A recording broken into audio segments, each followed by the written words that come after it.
오늘 주신 하나님의 말씀은 신명기 8장 7절에서 18절까지 말씀입니다. 신명기 8장 7절에서 18절까지 말씀 봉독하겠습니다.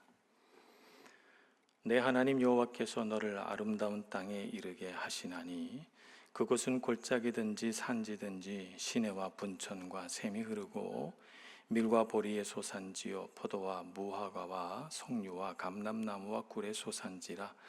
내가 먹을 것에 모자람이 없고 내게 아무 부족함이 없는 땅이며 그 땅의 돌은 철이요 산에서는 동을 캘 것이라. 내가 먹어서 배부르고 내 하나님 여호와께서 옥토를 내게 주셨으므로 말미암아 그를 찬송하리라. 내가 오늘 내게 명하는 여호와의 명령과 법도와 규례를 지키지 아니하고 내 하나님 여호와를 잊어버리지 않도록 삼갈지어다. 내가 먹어서 배부르고 아름다운 집을 짓고 거주하게 되며 또 내 소와 양이 번성하며 내 은금이 증식되며 내 소유가 다 풍부하게 될 때에 내 마음이 교만하여 내 하나님 여호와를 잊어버릴까 염려하노라. 여호와는 너를 애굽 땅 종되었던 집에서 이끌어내시고 너를 인도하여 그 광대하고 위험한 광야 곧 불뱀과 전갈이 있고 물이 없는 간조한 땅을 지나게 하셨으며 또 너를 위하여 단단한 반석에서 물을 내셨으며 내 조상들도 알지 못하던 만나를 광야에서 내게 먹이셨나니 이는 다 너를 낮추시며 너를 시험하사 마침내 내게 복을 주려 하심이었느니라. 그러나 내가 마음이 이르기를 내 능력과 내 손의 힘으로 내가 이 재물을 얻었다 말할 것이라. 내 하나님 여호와를 기억하라. 그가 내게 재물 얻을 능력을 주셨습니다. 이같이 하심은 내 조상들에게 맹세하신 언약을 오늘과 같이 이루려 하심이니라. 아멘. 오늘 우리가 읽은 신명기 말씀은 창세기, 출애굽기, 레위기, 민수기, 신명기 일컫는 모세오경이라고 일컬어지는 5권의 성경 가운데 5번째에 해당되는 책입니다. 역사적으로 보자면 요시야 왕 때 성전을 수리하다가 발견한 책이라 해서 이 요시야 왕이 신명기를 읽고 옷을 찢고 회개하며 기도하는 그런 일이 있어서 이스라엘의 종교 개혁을 만들어냈던 그런 책이기도 합니다. 이 신명기의 말씀은 어떤 순간에 써졌는가 하면 광야 40년을 다 지내고 나서 가나안을 목전에 두고 이제 가나안 땅으로 건너가기 직전에 하나님께서 모세에게 주신 말씀입니다. 그래서 광야 생활을 총정리하고 광야에서 받았던 하나님 말씀 중에 중요한 말씀들을 다시 한번 십계명이라든가 여러 가지 율례와 법도들을 다시 한번 이야기하고, 그리고 나서 가나안 땅에 들어가기 위하여 지금 준비해야 될 것이 무엇이냐, 그리고 가나안 땅에 들어가서 주의해야 될 것은 무엇이냐라고 하는 것들을 말씀하고 있는 부분이 바로 신명기입니다. 오늘은 그 중에서도 한 부분, 가나안 땅에 들어가서 너희가 주의해야 할 것, 그것을 하나님께서 일러주시면서 그렇게 하지 말라 당부하시는 말씀을 오늘 우리가 듣고 있습니다. 하나님께서 이러한 주의사항을 말씀해 주시기 전에 먼저 하나님은 하나님의 약속이 어떻게 성취될 것인가를 우리에게 말씀해 주고 있습니다. 7절부터 10절까지의 말씀을 보면 하나님은 우리의 삶 가운데 부요함을 약속하시고 가나안 땅에 들어가 그들이 하나님께서 주시는 은혜와 복을 마음껏 누리게 될 것이라고 약속하고 그것을 보여주고 계십니다. 하나님은 이스라엘 백성들에게 땅을 약속하셨고 그 땅에 살면서 열매를 거두고 그 소산들을 거두어서 창고에 거두어 드리고 부족함이 없는 넉넉한 삶을 누릴 수 있게 주시겠다고 약속하십니다. 또 이 모든 것들을 이스라엘 백성들이 다 보고 주님께서 하셨습니다, 주님의 은혜입니다 라고 주님을 향하여 찬송하기를 원하시고 계십니다. 하나님께서는 하나님의 백성들을 불러서 하나님을 믿는 삶으로 인도하시면서 한결같이 부요함을 주셨습니다. 부요함을 누렸던 믿음의 선조들을 보면 아브라함이 그러했고 이삭이 그러했습니다. 그는 블레셋 땅에 살면서도 그들이 거둔 곡식보다 100배의 수확을 거두었다고 하니까 그가 그 땅에서 왜 질투와 시기를 받았는지 이해가 되실 것입니다. 많은 복을 받아 그가 블레셋 땅에서 결국 나오게 됩니다. 야곱은 혈혈단신 혼자 삼촌 라반의 집 하란 땅으로 갔습니다만 그곳에서 돌아올 때는 낙타와 나귀와 소와 양과 수많은 재물들을 거느리고 자신이 살고 있는 땅으로 돌아오게 됩니다. 욥은 어떻습니까? 동방에서 가장 존귀한 자다라고 하는 칭호를 얻을 정도로 그는 엄청난 부요함을 누리고 살았던 사람입니다. 다윗은 어떠합니까? 그는 8 아들 중에 막내로 태어나서 아무에게도 주목받지 못하는 연약한 아들이었으나 그는 왕이 되어 말할 수 없는 큰 권세와 영광과 부귀함을 누렸습니다. 솔로몬도 그러합니다. 하나님은 하나님을 믿고 의지한 사람들에게 누구에게나 복을 주시고 부요함을 누리게 해주셨습니다. 부요함의 근원이신 하나님을 잊지 말고 감사하며 주님 앞에 제단을 쌓는 우리 모두가 되기를 소망합니다. 믿음의 조상들도 그와 같아서 주님 앞에 땅을 받았을 때, 가나안 땅에 들어왔을 때 예배하고, 야곱은 다시 고향으로 돌아왔을 때 예배하고, 하나님을 만났던 베델에 가서 예배하고, 다윗은 하나님 앞에 그가 왕으로 즉위했을 때 하나님 앞에 예배하고, 언약궤를 하나님의 성 예루살렘으로 모시고 왔을 때도 예배하고, 늘 하나님께서 주신 은혜를 누릴 때마다 제단을 쌓고 예배했습니다. 우리도 그와 같기를 소망합니다. 신약 시대에 들어와서 예수님은 어떠한가? 어떤 사람들은 예수님이 가난했다고 생각하는 사람들이 있는데 사실은 예수님은 가난하지 않았습니다. 이 땅을 부요함 가운데 사셨습니다. 그래서 예수님은 하나님께서 주신 많은 하나님의 아들로서의 부귀함과 능력을 가지고 이 땅을 치유하고 가난한 자를 부욕케 하고 능력 없는 자를 들어 쓰시고 또 하나님의 영광을 드러내도록 이 땅을 회복시키며 살아가셨죠. 예수님은 너무나도 부유하셨습니다. 너무나도 부유하셨기 때문에 이 세상의 것에 연연하지 않았을 뿐이지 예수님이 가난하셨던 것은 아닙니다. 예수님은 굳이 소유할 필요가 없을 정도로 이 모든 것들의 주인이시기 때문에 그래서 마치 아무것도 없는 것처럼 사셨을 뿐이지 예수님은 이 세상 모든 것을 다 가지신 부유하신 분이시고 그래서 이 세상의 것에 연연하지 않으셨던 것입니다. 하나님의 아들이신 예수님께서는 마지막 이 땅에서 제자들과 이별하시고 승천하실 때 이렇게 말씀하십니다. 하늘과 땅의 모든 권세를 내게 주셨으니, 마태복음 28장에 그렇게 말씀하시면서 하늘과 땅의 모든 권세를 내게 주셨으니 너희는 가서 모든 민족으로 제자를 삼고 아버지와 아들과 성령의 이름으로 세례를 주어 그들에게 내가 너희에게 분부한 모든 것을 가르치게 하라, 이렇게 말씀하셨습니다. 이 말씀 무슨 뜻인가 하면 하늘과 땅의 모든 권세, 모든 것에 내가 부요한데 그 부요함을 하나님의 자녀라 일컫는 너희 모든 제자들에게도 다 나누어 줄 테니 너희들도 나와 같은 권세를 가지고 복음을 전파하고 이 땅의 많은 사람들 그 부요함 가운데로 초대하여 그들도 부요하게 하라라고 하는 말씀입니다. 그래서 예수님이 부요하니 우리도 부요합니다. 무엇이 부족한 사람인 것처럼 가난한 사람인 것처럼 살 필요가 없는 것이죠. 예레미야 29장 11절에서 하나님은 바벨론의 포로로 사로잡혀간 사람들을 향하여 이렇게 말씀하십니다. 너희를 향한 나의 생각을 내가 아나니 평안이요 재앙이 아니니라. 너희에게 미래와 희망을 주는 것이니라. 포로로 사로잡혀갔다고 해서 절망하고 우리는 이제 가난하게 될 거고 이제 우리의 미래는 불행할 것이다 라고 생각한 그들에게 그렇지 않다.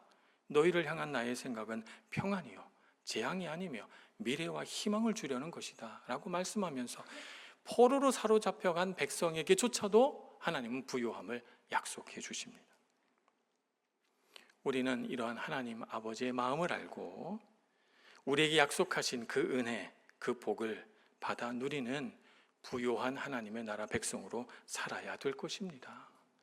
우리의 삶의 여정 가운데 때로는 부족한 때도 있고 모자라다고 생각되는 때도 있을지라도 하나님께서 우리에게 주시고자 하는 것은 부요함이며 복이며 은혜라고 하는 사실을 잊지 마시고 하나님의 나라 백성으로서 부요한 인생을 향하여 용감하게 믿음으로 살아가시는 여러분들 되시길 축복합니다. 그렇다면 하나님께서 이스라엘 백성들에게 염려하며 당부한 것은 무엇일까요? 하나님은 그의 부요하심 안에서 12절 13절의 말씀과 같이 아름다운 집을 짓고 먹고 배부르며 소와 양이 번성하고 은금이 증식되고 소유하고 풍부하게 되었을 때 그 하나님의 부요함의 약속이 성취되는 그 순간 부요함의 근원이신 하나님을 잊어버릴까 염려하고 계십니다. 하나님께서 우리에게 주신 복은 확실한데 그것을 받는 하나님의 백성이 받고 나서 하나님을 잊어버릴까? 그들의 부요함에 그들이 푹 빠져서 그것을 주신 분이 누구신지 잊어버릴까 염려하고 있는 것입니다. 사람이 하나님을 잊어버리는 근본 원인을 오늘 성경은 뭐라고 짚고 있는가 하면 교만이라고 말씀하고 있습니다. 성경에서 말씀하시는, 오늘 하나님께서 말씀하시는 교만이란 무엇을 말하는 것일까요? 마음의 중심에 하나님을 두지 않고 마음의 중심에 자기 자신을 두고 있는 것을 교만이라고 합니다. 부욕해 하시는 하나님을 잊지 않고 마음의 중심에 두고 있다면 우리 삶에 뭔가 기쁘고 좋은 일이 생기면 우리는 어떻게 반응하게 되겠습니까? 하나님께서 하셨습니다. 하나님의 은혜입니다. 이렇게 고백할 것입니다. 그런데 마음의 중심에 내 자신이 있다면, 그래서 내가 한 일의 결과로 좋은 일이 생겼다라고 생각한다면 어떻게 말하게 되겠습니까? 내가 했다, 내가 노력하고 수고한 결과다라고 마음으로 생각하고 그렇게 말하지 않겠습니까? 만약 내가 했다, 내가 노력해서 이루었다라고 생각한 그런 마음이 있다면 사람들에게 뭘 말하고 싶을까요? 내가 얼마나 수고했는지, 내가 얼마나 지혜롭게 행동했는지, 내가 얼마나 능력 있는지를 보여주고 싶고 사람들에게 말하고 싶어 할 것입니다. 그런데 오늘 17절은 이렇게 말씀하고 있지요. 그러나 내가 마음에 이르기를 내 능력과 내 손의 힘으로 내가 이 재물을 얻었다 말할 것이라. 그것이 너의 교만이라고 하는 마음에서 나온 것이니 그것을 주의하고 그것을 경계하라 라고 말씀하고 있는 것입니다. 우리는 우리 복의 근원이 하나님이심을 잊지 말아야 되겠습니다. 이스라엘 백성들이 하나님을 잊어버리는 순간이 여러 번 있었는데 그 순간은 언제나 그들이 평안하고 부요하며 부족함이 없었을 때였습니다. 그래서 오늘 우리 이 말씀을 읽는 우리도 우리가 평안할 때, 모든 일들이 잘 되고 형통할 때 경계해야 됩니다. 세상을 경계하는 것보다 더욱 내 마음의 교만을 경계해야 합니다. 느부갓네살 왕은 바벨론을 세우고 바벨론을 아시아와 유럽에 걸친 큰 나라로 만들었던, 북아프리카와 아시아와 유럽에 걸치는 큰 나라를 만들었던 사람입니다.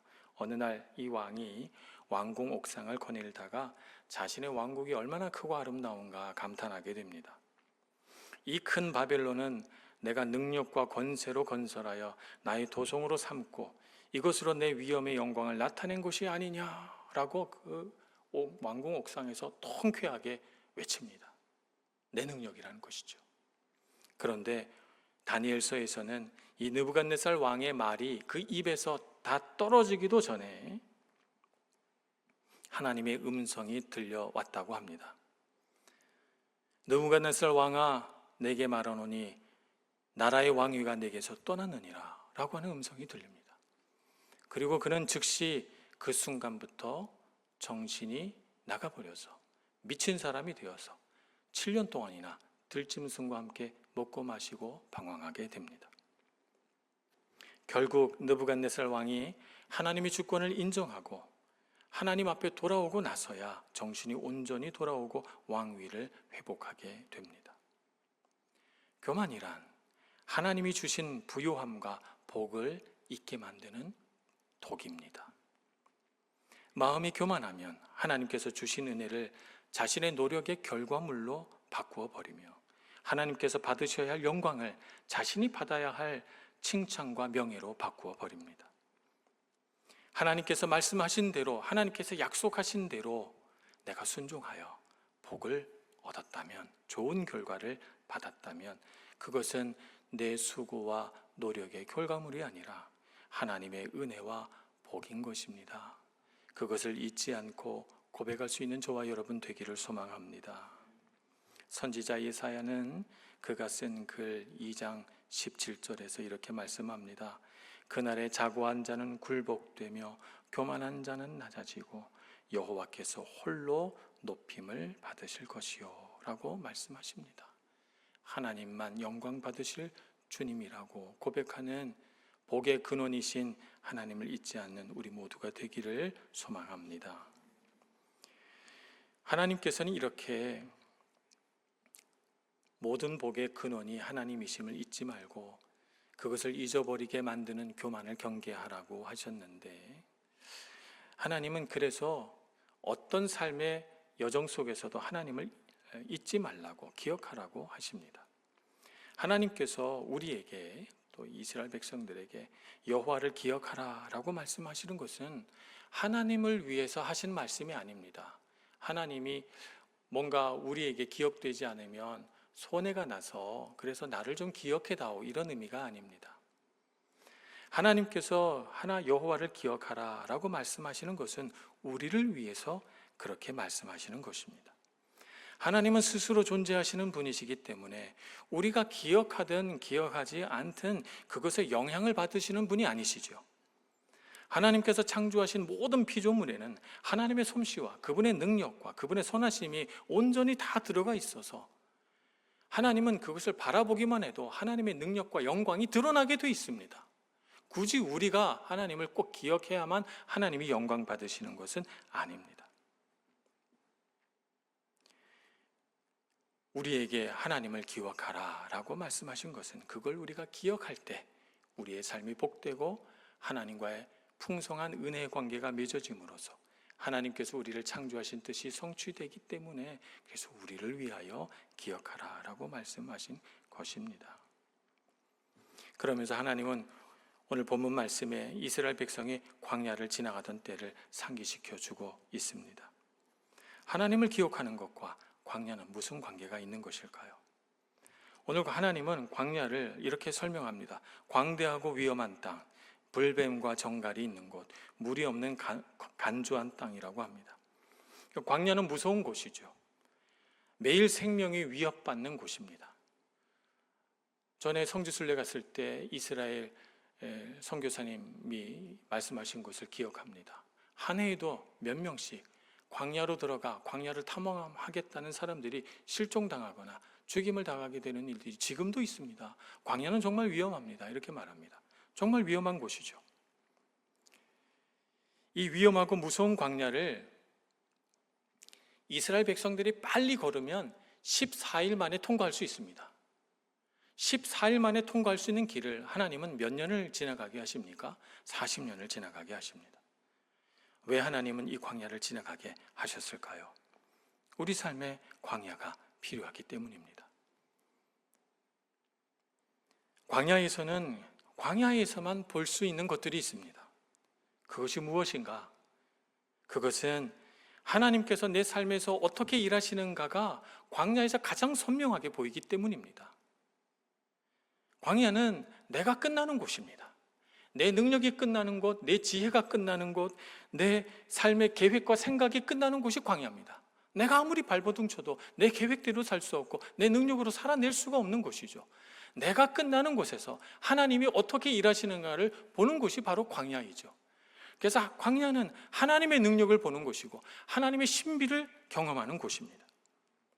내가 아무것도 할 수 없어서 내 힘으로 감당되지 않아서 하나님께 부르짖었더니 하나님께서 응답하시고 하나님의 신비하신 힘이 나타나서 나를 도우시고 나를 이끌어 가시는 것을 경험하는 곳, 그곳이 바로 광야인 것입니다.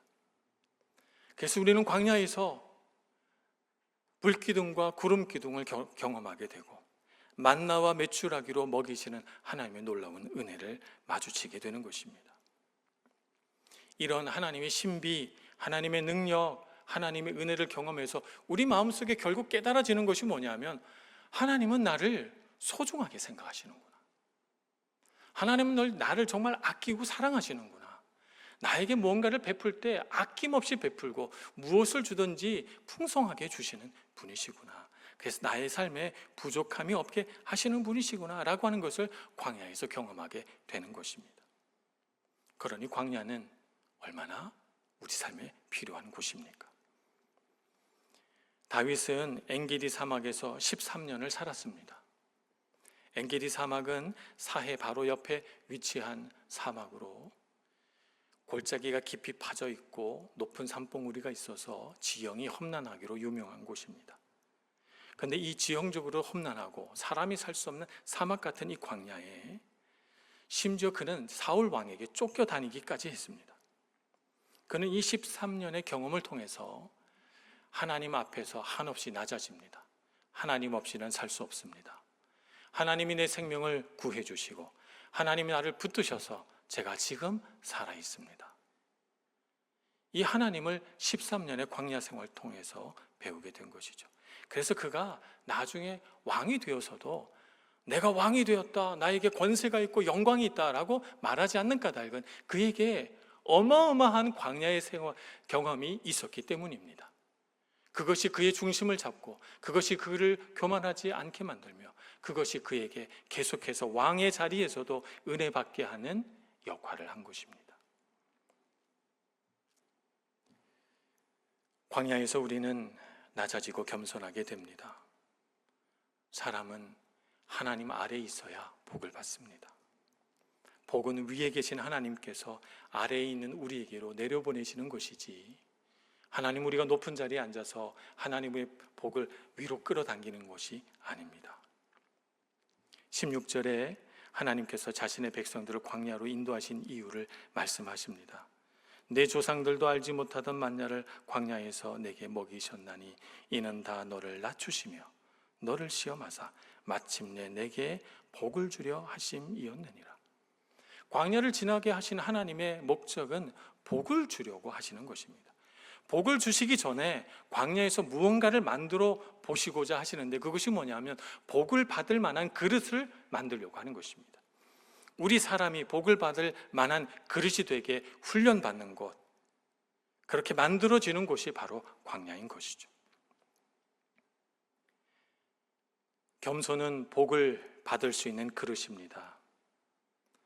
그 그릇을 우리 안에 만들어 놓기 위하여 큰 겸손의 그릇을 만들어 그 그릇에 복을 가득가득 부어주시기 위하여 우리는 광야를 지나고 있는 것입니다. 재물을 얻었으니 이것은 내 능력이라 자랑하기 전에 재물을 얻을 능력을 주신 분은 하나님이심을 알고 내게 능력 주신 하나님을 찬양하는 우리가 되기를 소망합니다. 그래서 고린도후서 4장 7절은 이렇게 기록하고 있습니다. 우리가 이 보배를 질그릇에 가졌으니 이는 심히 큰 능력은 하나님께 있고 우리에게 있지 아니함을 알게 하려 함이라. 그래서 우리가 질그릇이라는 사실을 깨닫게 하고 내 안에 질그릇 같은 겸손을 만드셔서 그 안에 보배로우신 하나님의 은혜와 복을 가득 담아 주시려고 하는 곳, 바로 그것이 광야인 것입니다. 그래서 하나님은 마침내 복을 주시기 위하여 우리에게 광야길을 걷게 하셨습니다. 광야는 그저 통과하는 곳이 아닙니다. 광야를 빨리 통과한다고 해서 우리에게 좋은 것도 아닙니다. 광야는 이렇게 하나님의 은혜가 예비되어 있기 때문에 누구에게나 찾아오는 곳이고, 광야는 결국 지나가야 되는 곳이긴 하지만, 그러나 광야를 지나면서 아무것도 배운 것이 없다면, 아무것도 배우지 못하고 지나갔다면 그 광야에서의 고생은 헛고생일 뿐일 것입니다. 그러나 광야에서만 보이는 것들, 광야에서 나타나는 하나님의 놀라운 능력과 그분의 신비, 그 안에 담겨져 있는 하나님의 크신 사랑과 은혜, 그 안에서 만들어진 우리 안에 질그릇 같은 겸손, 이것들을 광야에서 배울 수 있다면 광야는 결코 무익한 곳이 아닐 것입니다. 우리 삶에 꼭 필요한 곳이 되고 우리가 복을 받을 수 있는 놀라운 은혜의 장소가 되는 것입니다. 하나님은 이렇게 하나님의 백성이 하나님과 관계를 맺으며 살아가는 방법을 광야에서 훈련시켜 주시고 또 가르치셨습니다. 이제 가나안 땅을 눈앞에 두고 있습니다. 가나안 땅이 보입니다. 요단강만 건너면 가나안 땅입니다. 이제 그 가나안 땅에 들어가서도 하나님을 잊지 말라라고 당부하고 있습니다. 우리가 어떻게 하면 이 땅에서 부유하고 능력 있는 삶을 살 수 있을까요? 그 비결은 하나님을 기억하는 것입니다. 내 삶의 광야에서도 하나님을 기억하는 것입니다. 내 삶의 가나안 땅 같은 곳에서 하나님의 약속이 이루어져서 부유하고 능력 있는 삶을 사는 그때에도 우리의 모든 복의 근원이 하나님이심을 잊지 않는 우리가 되기를 소망합니다. 삶의 모든 순간에 하나님을 기억하고 살면 우리의 삶은 견고하게 되며 하나님께서 주신 부유함과 은혜를 빼앗을 자가 없을 것입니다. 한 해의 절반을 보내고 있습니다. 이제 2025년도 이제 반년밖에 남지 않았네요. 지난 한 해, 지난 6개월의 시간이 어떤 사람에게는 광야일 수도 있겠고 어떤 사람에게는 가나안과 같은 넉넉함의 시간일 수도 있겠습니다. 만약 광야를 지나고 계시다면 그 안에서 하나님의 역사를 경험하고 예비된 하나님의 복을 담을 큰 겸손의 그릇을 만들어 가시는 여러분 되시길 축복합니다. 만약 모든 일들이 형통하여 다 잘 되고 있다면 그 모든 복을 주신 분이 하나님이심을 잊지 말고 주님께 감사하며 더욱 견고한 믿음의 삶을 살아가시길 축복합니다. 여호와를 기억하라. 삶의 어떤 순간에도 여호와를 기억하며 살라라고 말씀하고 있으십니다. 오늘 그 사실을 우리 마음에 깊이 새기고 주님의 은혜에서 떠나지 않는 저와 여러분 되기를 간절히 소원합니다. 기도하겠습니다. 은혜가 많으신 하나님, 한 해의 절반을 살고 주님 앞에 감사와 찬양을 올려드립니다. 우리가 이룬 것이, 우리가 소유한 것이, 모든 것이 하나님께로부터 왔음을 기억하고 주님께서 맡기신 것, 주님께서 우리 삶에 채워주신 것들을 바라보며 우리를 향하여 베푸신 하나님의 은혜를 더욱 깊이 느끼고 기억하는 저희들 되게 하여 주옵소서. 우리의 삶에 하나님께서 놀라운 능력을 예비하여 주셔서 겸손케 하시고 낮아지게 하시며 우리의 삶에 하나님의 약속을 성취하셔서 부욕케 하시며 능력 있게 하시며 은혜가 풍성하게 하시니 감사합니다. 어떤 순간에도 하나님을 잊지 않는 저희들 되게 해주시고 주님의 이름을 부르며 항상 감사 찬송하며 사는 저희들 되게 하여 주옵소서. 예수님의 이름으로 기도합니다. 아멘.